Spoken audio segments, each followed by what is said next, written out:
Hi friends, after completing the chapter number 6 theory, chapter number 6 named work, energy and power, we completed its theory part, then we took its numericals of textbook, exercise and illustrations. Now after completing that, let's move over to assignment of this chapter number 6. Now in this assignment, the sums are little bit enhancer of your knowledge as from the textbook. In the textbook, the numericals are having use of limited formula in a limited manner that does not go beyond certain level, because textbook is mainly from keeping in mind the state board exam. But when we go over to write a competitive exam, we need somewhat more apart from the textbook. Somewhat more doesn't mean that new formula to be added. Somewhat more means to exploit the same formula in a different manner. यानी कि using the same formula or the combination of more than one formula or the combination of formulas from more than one chapter in the same sum. That is what is the enhancement, and that is what competitive exams do. Okay, इसीलिए हम लोग यहाँ पे क्या करें, we'll move over to assignment of chapter number 6, which will enhance our knowledge or capacity of solving the numericals. Okay, now in this assignment we'll go downside from down to up, and we'll start with the last sum and then we'll move up in the ladder. Okay, यहाँ पे approach थोड़ा change करते हैं. तो last number 12 number है.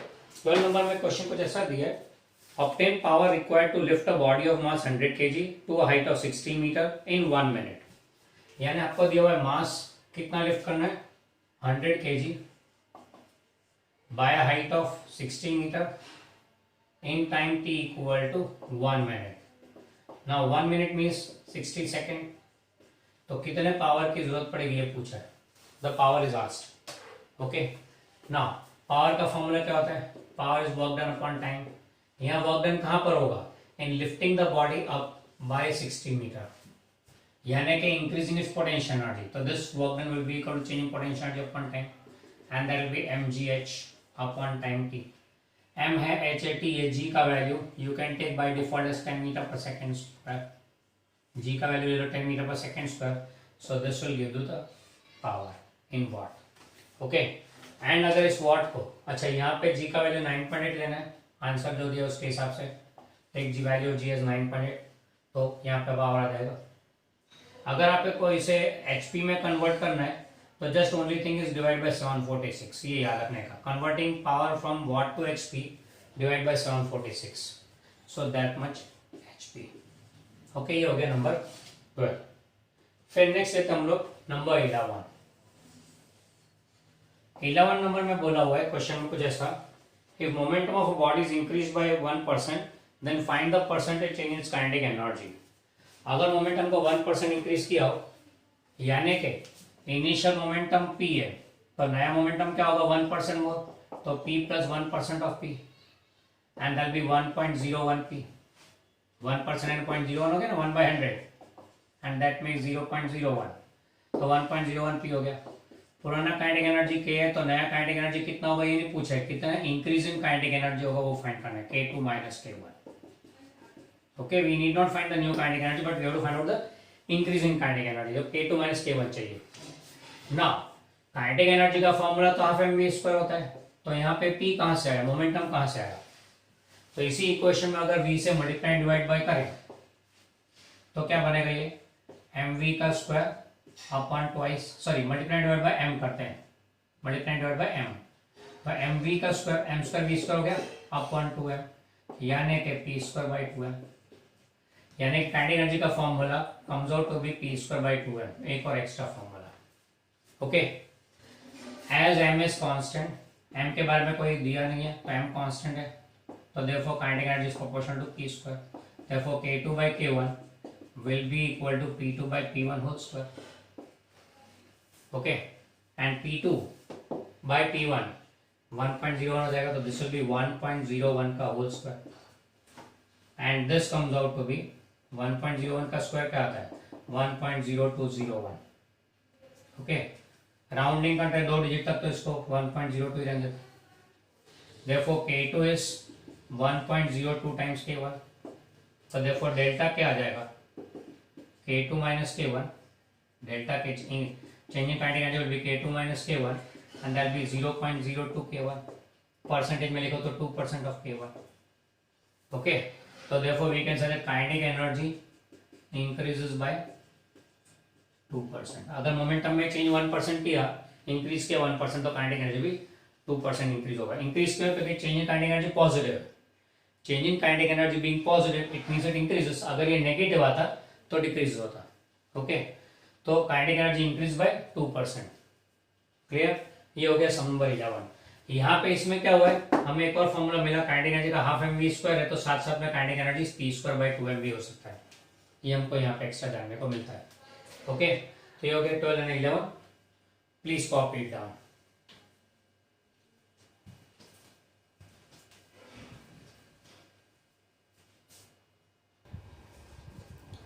Next चलते हैं हम लोग सम नंबर 10 की तरफ. सम नंबर 10 में दिया हुआ है velocity of a body of mass 0.8 kg, mass दिया 0.8 kg, velocity is 3i cap plus j4 j cap meter per second, its kinetic energy is dash 2.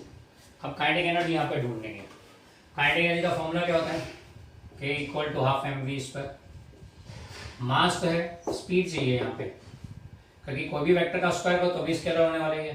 तो पहले इसका मैग्नीट्यूड ढूंढ लेते हैं v, तो that be root of 3² + 4². Vector form है ना वेलोसिटी, तो उसका मैग्नीट्यूड ढूंढ लिया. तो this comes out to be 5 metre per second.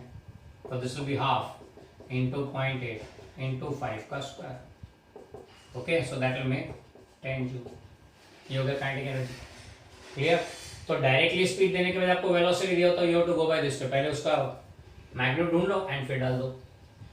Magnitude ढूंढने का इसलिए क्योंकि यहाँ पे फॉर्मूला में स्पीड लेना है. मतलब फॉर्मूला में स्पीड लेना है, इससे स्पीड यानी magnitude of velocity. Okay, secondly अगर वेक्टर का स्क्वायर को तो स्केलर ही होना है. We have learned in vectors that any vector का square is a square of its scalar value. तो वैसे भी ये स्क्वायर स्केलर ही होने वाले. ओके, तो इससे दोनों एंगल से सोचो तो you have to find out the speed and you have to put the value. Okay, ये नंबर 10 हो गया. अब चलते हैं आगे 9 नंबर की तरफ. The sum number 9 of this assignment says that a block of mass 1 kg falls freely on a spring balance from a height of 25 centimeter. Find compression in the balance if its force constant is 500 Newton per meter. Take g equal to 10 meter per second square. चलो पहले data note करते हैं. A block of mass 1 kg, block का मास 1 kg है, falling from a height of 25 centimeter, यानी कि 0.25 metre हो गया. ओके, फिर जी का वैल्यू लेना है 10 metre per second square. Falls on a spring having force constant 500 Newton पर मीटर. स्प्रिंग का फोर्स कांस्टेंट 500 न्यूटन पर मीटर है. हमें फाइंड करना है कितना कंप्रेशन होगा स्प्रिंग में, यानी डिक्रीज इन लेंथ फाइंड करना है. यानी सिचुएशन यहाँ पे क्या दिया हुआ समझ लेते हैं. There is a block of mass m falling from height of 25 centimetre. Height है जितना फॉल हुआ, कहाँ पे, on a spring balance. Spring balance में यूँ होता है, प्लेटफॉर्म जैसा होता है जिसके नीचे स्प्रिंग होती है एंड ये बॉक्स होता है. अब जैसे ये ब्लॉक गिरेगा स्प्रिंग कॉम्प्रेस होगी. जैसे ही ब्लॉक गिरेगा नीचे आएगा तो यहाँ पे it do work on the spring and the spring will be compressed. Spring compress होगा तो कंप्रेशन फाइंड करना है ना. स्प्रिंग क्यों कॉम्प्रेस होगा, क्योंकि work has been done on the spring. Work has been done on the spring and work done क्यों हुआ, क्योंकि इसने अपनी हाइट लूज की है. अब सोचो कंजर्वेशन एनर्जी क्या बोलते हैं यहाँ पे. As the block loses height, it loses its potential energy. Potential lose करेगा तो एनर्जी गेन करेगा, काइनेटिक एनर्जी, जिसके बेस पर से do work on this platform and thus compress the spring. Clear? The block loses height and thus loses potential energy. That potential energy lost gets converted into work done and वो work done gets converted into compression of the spring, यानी कि potential energy of the spring. तो दो and point पकड़े तो block loses potential energy due to losing height, spring gains potential energy due to compression. बराबर है. तो हम लोग यहाँ पे क्या लिखेंगे, according to law of conservation of energy, potential energy lost by block, block loses the potential energy, loss by block is equal to potential energy gained by spring. यानी ब्लॉक जितनी लूज करेगा उतनी सामने स्प्रिंग गेन करेगा. Potential loss by the block is mgh and potential energy gained by the spring is half kx square. So what we want is x. तो x ढूंढना है, तो x will be equal to twice mgh, ये 2 उधर चला गया, divide by k and ये तो स्क्वायर आया, इसे इसको रूट कर दो, तो this is the compression done in the spring. Okay, तो यहाँ पे block loses height, thus loses potentiality. Work is done due to that lost potentiality, and that work done the spring gains that work done in form of kinetic energy. यानी यहाँ पे convert हुआ potentiality lost by the spring is potentiality lost by the block is gained by the spring. यानी energy एक form से दूसरे form में convert हुआ है, there is no destruction of energy. Clear about this? ये हो गया सम नंबर 9. इसे सॉल्व करेंगे तो आपका आंसर आएगा 10 ये मीटर में लिया ना हमने, एमकेस में लिया, तो ये आएगा 0.1 मीटर. ओके, हाँ, अगर ये 0.1 मीटर जितना कंप्रेस हुआ यानी हाइट और भी कम हुई है, तो ज्यादा अगर एक्यूरेट कैलकुलेशन में जाए तो 0.1 मीटर हाइट भी गिननी पड़ेगी, यानी जो कंप्रेशन है x वो भी यहाँ गिनना पड़ेगा, x प्लस एक्स करना पड़ेगा. But then we go to quadratic equation and that becomes little bit tougher. अगर कॉम्पिटिटिव एग्जाम में पूछा हो तो गेट द आइडिया, ये आंसर आ जाएगा, इसके नजदीक का ही कोई आंसर मिलेगा. एग्जैक्टली ये नहीं दिया तो नजदीक का होगा. क्लियर, क्योंकि वो छोटा सा चेंज आएगा ड्यू टू दैट. फर्दर यहाँ पे 25 सेंटीमीटर के अलावा 10 सेंटीमीटर और डिक्रीज हुआ है, यानी टोटल 35 हुआ ना, उसके कारण थोड़ा चेंज आएगा, पर माइनर चेंज होगा, not be much big. You will be able to neglect that change. इसलिए if you do by this much only and do not go for that extra compression, forget it, don't worry. Simple सा logic, block loses height, spring gains kinetic potential energy. Block loses height and losses potential energy. सामने spring gains potential energy in form of compression. इतना याद रखना है. Okay, that's sum number 9. Note कर लीजिए. फिर हम चलेंगे आगे 8 नंबर की तरफ.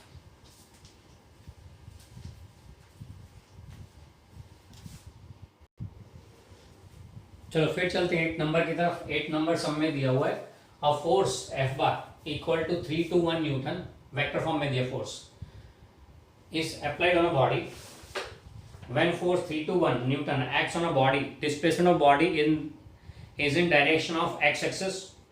Displacement of the body in direction of x-axis is 5 meter. Displacement 5 meter along x-axis and I cap हो गया, बराबर है. हमें फाइंड करना है work done, calculate the work done. अब यहाँ पे 5 i कैप को क्या लिखेंगे, 500 metre. Okay, work done find करना है तो work by definition of work done is a dot product of F bar and D bar. Dot product of F bar and D bar, F bar यानी 3 to 1 dot 500. आप dot product क्या बोलते हैं याद है ना, ax bx, ax into B X plus A Y into B Y plus A Z into B Z, बराबर है. डॉट प्रोडक्ट क्या है, corresponding coordinates are multiplied and the products are added, तो ये आएगा 15 जूल. बाकी दो तो 0 हो गए, तो हो गया वर्क डन. ओके, फिर नंबर 7 चलते हैं. 7 नंबर क्वेश्चन में दिया हुआ है, a particle moves from x equal to 0 to x equal to 10 meter on x-axis under the effect of force F bar equal to 3x square minus 2x plus 7 I cap Newton. Now force F bar अपने को दिया हुआ है 3x square minus 2x plus 7 Newton along x-axis है. अब displacement भी along x-axis है, फिर डॉट वेक्टर लेने की जरूरत नहीं है. x1 equal to 0 to x2 equal to 10 metre, बराबर. हमको बोला है कि फाइंड द वर्क डन. वैसे work done is F bar dot D bar directly करते, पर यहाँ पे एफ इज वेरिंग, क्योंकि एक्स है, वेरिएबल अंदर है, तो यहाँ पे वेरिंग फोर्स वाला केस हो गया. अब वेरिंग फोर्स वाला केस हो तो वर्क डन का फॉर्मूला क्या आता है, यहाँ पे फोर्स की वैल्यू फिक्स है, ये कांस्टेंट फोर्स है, ये वेरिंग फोर्स वाला केस है. अब वेरिंग फोर्स में फॉर्मूला क्या आता है, W equal to integration F bar dot D X bar, बराबर है. यहाँ पे F bar and D X bar from x1 to x2, यहाँ दोनों अलोंग सेम डायरेक्शन, इसलिए डॉट प्रोडक्ट में तो चला जाएगा सीधा, simply f into D X हो जाएगा, एफ डी एक्स हो जाएगा from x1 to x2. So this will be integration 3x square minus 2x plus 7 dx from 0 to 10. अब इंटीग्रेशन करने के लिए याद करते हैं formula, integration x raise to n dx is equal to x raise to n plus 1 upon n plus 1 वाला method use करना है. पहले केस, पहले टर्म में क्या होगा, 3 कांस्टेंट है, बाहर आ गया. एक्स स्क्वायर का integration x cube by 3 n plus 1 upon n plus 1, तो 2 प्लस 1 अपॉन 2 प्लस 1, फिर माइनस 2 इंटू एक्स का इंटीग्रेशन एक्स स्क्वायर बाई 2, क्योंकि x मतलब क्या, पावर 1 हो गया ना, by default x is power 1, तो फिर वो हो गया डिवाइड बाई 2 प्लस 7, जब कुछ नहीं है साथ में तो x लेते हैं सिंपली, फ्रॉम 0 to 10। ये इसका इंटीग्रेशन किया, फिर लिमिट 0 to 10। इसको थोड़ा सिंप्लीफाई कर देते हैं, तो यहाँ सिंप्लीफिकेशन क्या बताएगा, this will be equal to 3 3 गया एक्स क्यूब, यहाँ 2 2 गया minus x square plus 7x from 0 to 10।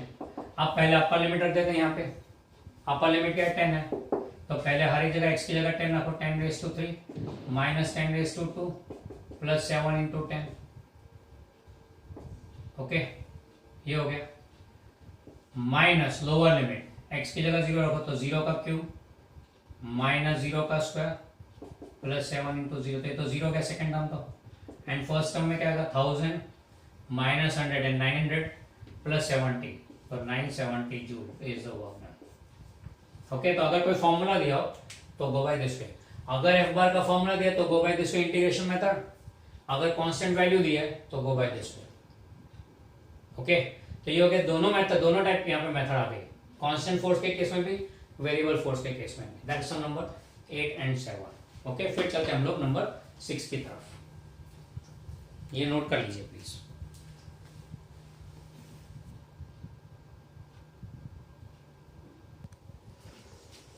चल अब चलते हैं सम नंबर 6 की तरफ।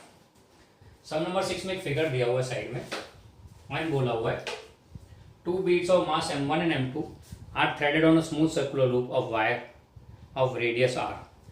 अब ये सर्कुलर लूप ऑफ वायर है, रेडियस आर है सर्कुलर लूप का, दो बीड्स दिए हुए हैं, initially both beads are in position A and B in vertical plane, bead number 1 यहाँ पर है ए पे, बीड नंबर 2 बी पर है, बराबर है ना। ये बीड ए हो गया, ये बीड बी हो गया, इसका मास m1 है, दूसरे बीड का मास m2 है। हमें कहानी में क्या दिया हुआ है, initially both beads are in position A and B in vertical plane, ये वर्टिकल प्लेन में। Now bead A is pushed slightly, यहां से थोड़ा सा पुश किया, सो दैट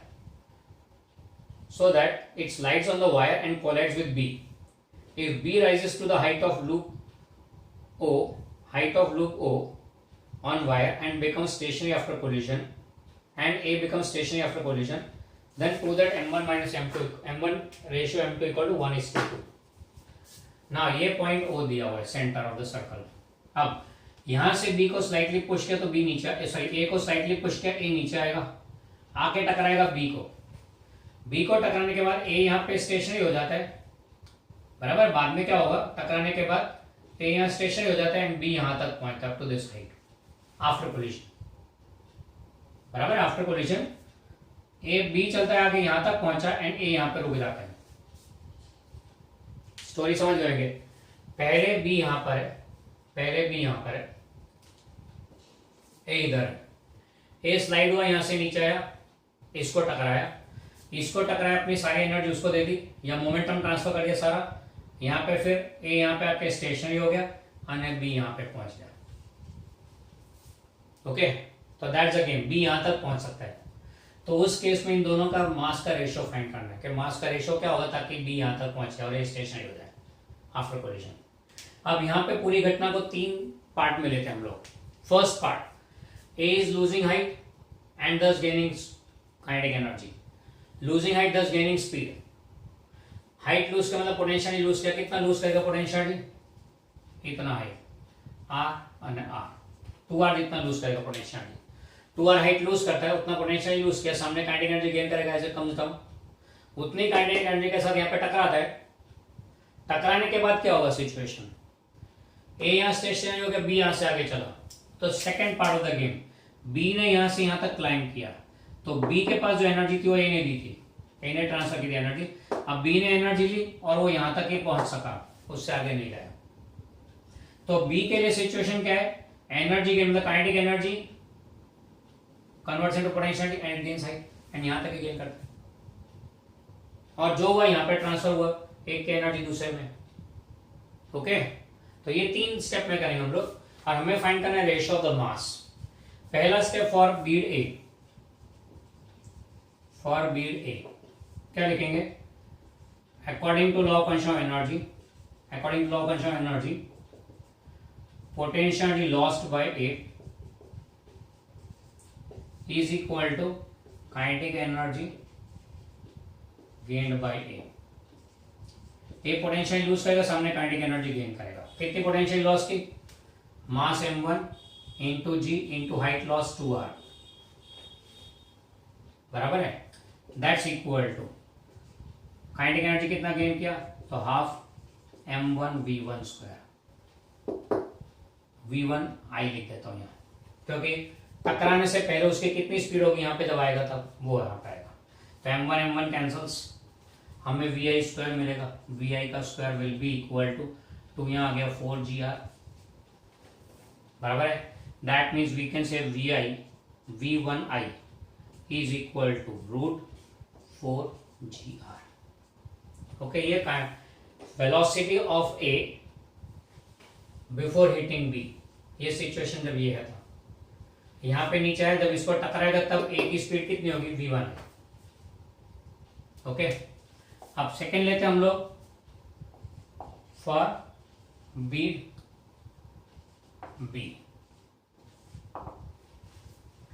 को यहाँ पे स्पीड मिली थी, उसी स्पीड से काइनेटिक एनर्जी मिली, उस स्पीड से काइनेटिक एनर्जी मिली, वो काइनेटिक एनर्जी लेके ऊपर चला, बराबर है।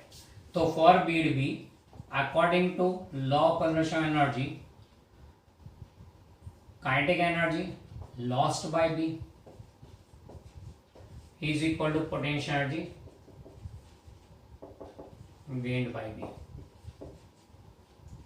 पोटेंशियल एनर्जी गेन कितना हुआ? m2 इंटू जी इंटू इसकी हाइट कितनी बड़ी बी की? इतनी, है यहां से यहाँ आया तो हाइट कितनी बड़ी?